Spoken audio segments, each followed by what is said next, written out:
Ever since I was young, people kept saying I looked handsome enough to attract attention wherever I went.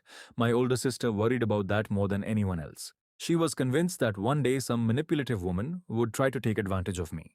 So, before leaving the country for an important business trip, she came up with an unbelievable solution. Instead of asking a close friend or relative to watch over me, she delivered me straight to the mansion of the woman she considered her greatest business rival.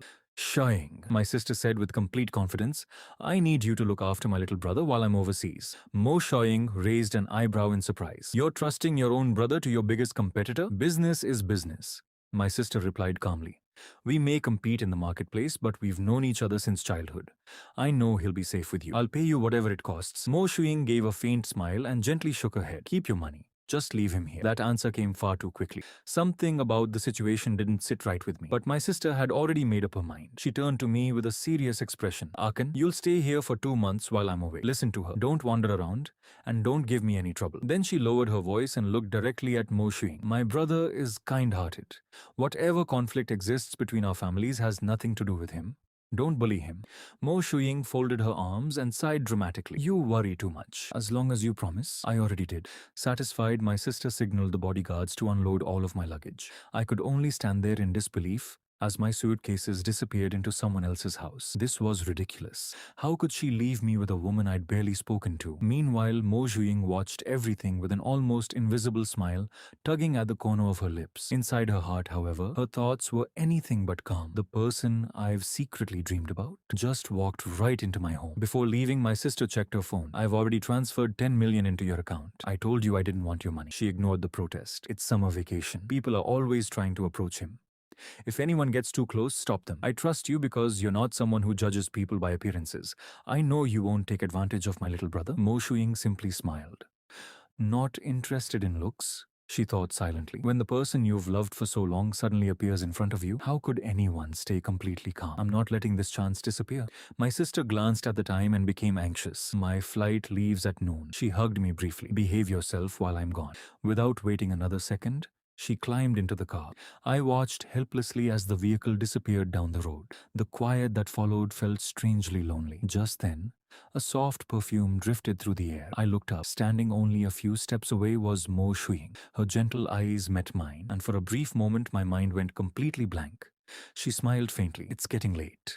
Let's head inside. I stepped aside politely. You first. She remained where she was. Her voice became slightly firmer. What is it? Are you so distracted by looking at me that you've forgotten how to walk? No. You go ahead. Of course, she had no idea what I was really thinking. At that very moment, I was secretly measuring the distance to the front gate, wondering if I still had a chance to escape. The instant she noticed my wandering eyes, her expression cooled. Your sister trusted me with your safety. If you plan to leave, you'll have to wait until she comes back herself. Realizing there was no way out, I let out a quiet sigh. There was no point arguing. Defeated, I walked into the villa. Behind me, she secretly relaxed. Thank goodness. If he had actually tried to run away, I wouldn't have known what to do. The house was elegant and surprisingly quiet. I dropped onto the living room sofa. So, which room is mine? A maid respectfully answered, Young Master Su, it's the first bedroom on the second floor. I glanced upstairs and casually pointed farther down the hallway. I'd rather have that one. At that exact moment, Mo Shuying entered the room. Changing my tone immediately, I smiled politely. My sister asked you to take good care of me. I just like that room better. Without hesitation, she turned toward the maid. Prepare my master bedroom for him. I froze. What? I had randomly picked the owner's bedroom.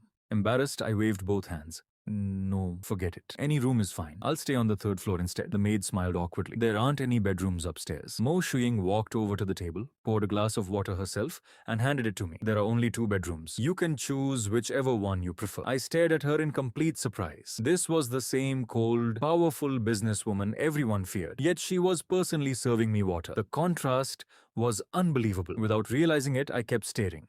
A faint blush quietly appeared on her face. Trying to sound composed, she asked, Is something wrong? No. She misunderstood my silence completely. He must be captivated by me, she thought, secretly pleased. Her voice softened. So, have you decided? I answered without thinking. I'll just sleep wherever you sleep. The room instantly became silent. The maid stood frozen. Even I realized what I had just said. My ears burned with embarrassment. I mean, just give me whichever room is available. A small smile appeared on Mo Shuying's face. She looked toward the maid. Prepare the guest room. It's getting late. The maid nodded, and quietly left. Watching her disappear upstairs, I finally spoke, "Thank you." Unexpectedly, those simple words caused Mo Shuying's smile to fade. She disliked how formal we sounded with each other. The distance between us bothered her more than she wanted to admit. I lifted the glass and took a sip of water. At that exact moment, my phone suddenly rang. I slipped it out of my pocket and glanced at the screen. Almost instinctively, I looked toward Mo Shuying before answering. That tiny movement didn't escape her notice. Akan doesn't want me to see who's calling. Her curiosity immediately grew stronger. Who could possibly be calling him? The tiny smile that appeared on my face didn't escape Mo Shuying's notice. The moment she saw it, an uneasy feeling crept into her heart. Without saying a word, she walked over and settled beside me on the sofa. The cushion dipped beneath her weight, and when I turned my head, our eyes met instantly. "Who are you talking to?" she asked calmly. Before I could answer, a surprised female voice came through the phone. "Akin, why is there a woman with you?" I instinctively lowered my voice. "It's just my sister's friend." I answered the question on the phone, but completely ignored the one sitting beside me. Feeling uncomfortable under her gaze, I stood up and deliberately put a little distance between us. Mo Shuying narrowed her eyes with playful dissatisfaction. On the phone, I hurried to explain, "I'm really at home. She's only a friend of my sister. You're overthinking it." The voice beside me was obviously different from my sister's, so Zhao Yi immediately realized someone else was there. Watching me nervously clear up the misunderstanding, Mo Shuying suddenly felt a wave of jealousy rise inside her. A mischievous smile appeared on her lips. Then, in an intentionally sweet and intimate voice, she called out, "Akan, it's getting late. Come upstairs and sleep with me." I nearly dropped my phone. My eyes went wide. What did she just say? The silence on the other end lasted only a second before Zhao Yi exploded. "Su Chen, where are you? Who exactly are you sleeping with? It's not like that. You misunderstood." Before I could finish explaining, the call disconnected. I slowly lowered my phone and stared speechlessly at Mo Shuying. What was that for? Now she completely misunderstood. She tilted her head innocently. Misunderstood what? I wanted to say that Zhao Yi probably thought we were in some kind of relationship, but the words refused to come out. My sister had warned me countless times that Mo Shuying wasn't someone I should provoke. Swallowing my complaints, I awkwardly changed the subject. "You called me Akan. A few minutes ago, you were using my full name." She smiled faintly. "Am I not allowed to?" "No, that's not it. It just sounds different." Hearing that instantly brightened her mood. After a short pause, she asked casually, "The girl on the phone, is she your girlfriend?" I quickly looked away. "No." "So you're dating her?" "I'm not. Tell me honestly." "I won't tell your sister." Deep down, however, she was thinking something completely different. Who is this girl bold enough to get close to the man I like? I shook my head repeatedly. "We're only good friends, nothing more. You promised not to tell my sister." Although we weren't dating yet, Mo Shuying couldn't ignore how close Zhao Yi seemed to be. That realization only made her more irritated. Seeing her remain silent, I suddenly became nervous. I'll head upstairs." I quickly stood up to escape the awkward atmosphere. Unfortunately, my leg accidentally bumped against her knee. A faint floral fragrance surrounded me. For a split second, we were only inches apart. My heartbeat instantly sped up. I didn't mean to." My voice shook uncontrollably. I'd never been this physically close to a woman before. Heat rushed to my face until it turned completely red. "What did you say?" she asked softly. Panicking, I tried to stand again. Instead, my feet tangled together. I lost my balance for a second time. Without the sofa armrest to catch me, I stumbled in the most embarrassing way imaginable. Somehow, I managed to regain my footing. Without daring to look back, I hurried upstairs as fast as I could. Watching me flee, Mo Shuying couldn't help laughing quietly. "My silly puppy. You can't even walk properly," I shouted back without turning around. "I'm not a silly puppy." She watched my flustered figure disappear upstairs and sighed with a helpless smile. "I'm completely hopeless. I've fallen for him far more deeply than I ever expected." Back in my room, I washed up and stared at my phone anxiously. Zhao Yi still hadn't replied to a single message. What am I supposed to do now? The unfamiliar bed made it impossible to sleep. I spent hours turning from one side to the other. Ironically, in the room next door, Mo Shuying was just as restless. Maybe I should quietly sneak over and check on him? No. What if I wake him? What if he thinks I'm some kind of weirdo? She argued with herself for most of the night before reluctantly giving up. The next morning at around 8:30, breakfast had already been prepared. Mo Shuying sat at the dining table with a cup of coffee, but every few moments her eyes drifted toward the staircase. Aunt Liu immediately understood. "Miss, shall I call young Master Su downstairs?" Mo Shuying silently nodded. About 10 minutes later,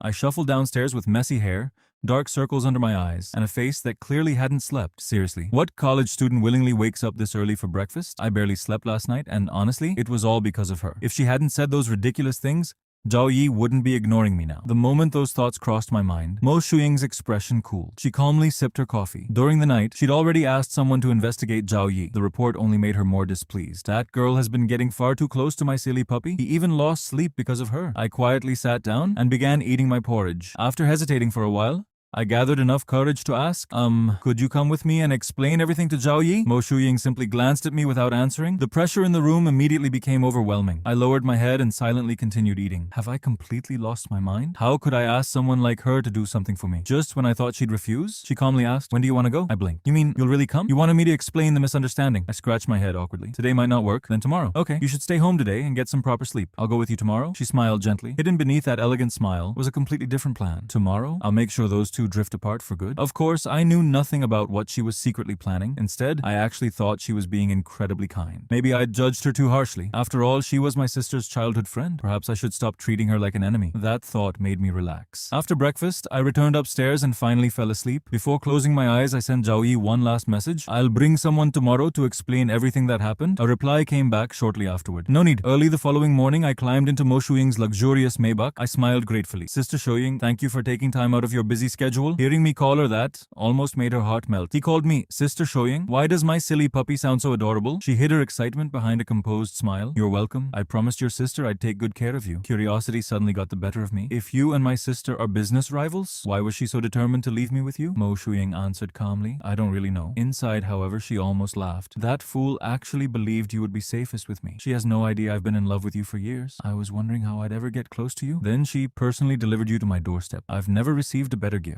Our destination was Zhao Yi's family company, where she was completing her internship. When the Maybach finally stopped outside the office building, both of us stepped out together, ready to meet her. Mo Shuying stood outside the modest office building, studying it with a slight frown. So, this is the company? She quietly sighed to herself. Akin really has questionable taste. Doesn't he care about someone's background at all when he falls for them? I had already taken a few steps before realizing she wasn't beside me anymore. Turning around, I reached back, lightly grabbed her arm and smiled. Come on, let's go inside. For a brief instant, her eyelashes trembled. Her eyes dropped to the hand holding her arm. She almost reached out to hold my hand in return, but before she could, I had already let go and walked toward the reception desk. She glanced at her empty hand, hiding a trace of disappointment before calmly following me. After checking in and passing through security, we entered the elevator. I secretly looked at her a couple of times. She seemed quieter than usual. Is she upset about something? I shook the thought away. As long as she explains everything properly today, everything should be fine. Looking at her, I spoke seriously. Sister Shuying, please explain things clearly this time. I don't want Zhao Yi misunderstanding us again. The elevator doors opened before she could answer. I stepped out first. Although Zhao Yi was technically still an intern, she had already been promoted to a supervisory role and even had a private office. After looking around, I found her room. The office door wasn't completely closed. It was slightly open. A small smile appeared on my face. Did she leave it open because she knew I was coming? Yesterday, she told me not to come. Maybe she didn't really mean it. Feeling hopeful, I gently pushed the door open. The moment I stepped inside, my entire world froze. Soft, intimate sounds echoed through the office. I instinctively looked toward the sofa. A man and a woman were wrapped in each other's arms. The woman's silhouette was unmistakable. My face turned pale. My pupils shrank. Zhao Yi, hearing my voice, she suddenly came back to reality.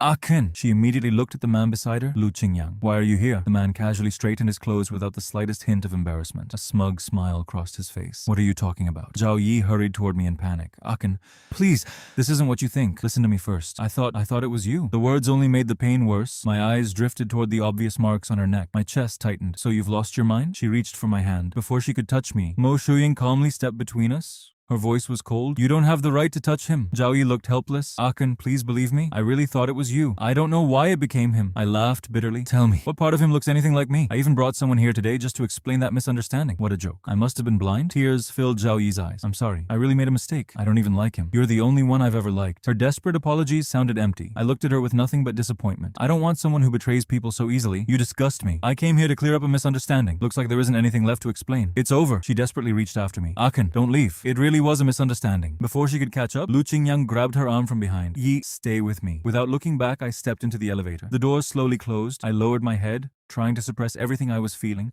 every sweet word she'd ever whispered, every promise. None of it seemed real anymore. Standing quietly beside me, Mo Shuying finally spoke. You two weren't even officially together. Whatever choices she made were hers alone. You don't need to destroy yourself because of someone like that. Although she meant to comfort me, every sentence felt like another wound. I raised my head and glared at her. So you're here to watch me make a fool of myself? Happy now. My sister was right. You've always held a grudge against the Su family. Her eyes widened slightly. That's not what I meant. I'm not making fun of you, but I wasn't listening anymore. The elevator doors opened. I walked away without another word. Outside the building, I absent-mindedly climbed into the familiar Maybach. Only after sitting down did I realize it wasn't my car. I reached for the handle. Click. The doors were already locked. The sound of soft footsteps came closer. I swallowed nervously. What are you doing? Instead of answering, Mo Shuying gently tapped my forehead with one finger. Her voice was softer than ever. Don't torture yourself.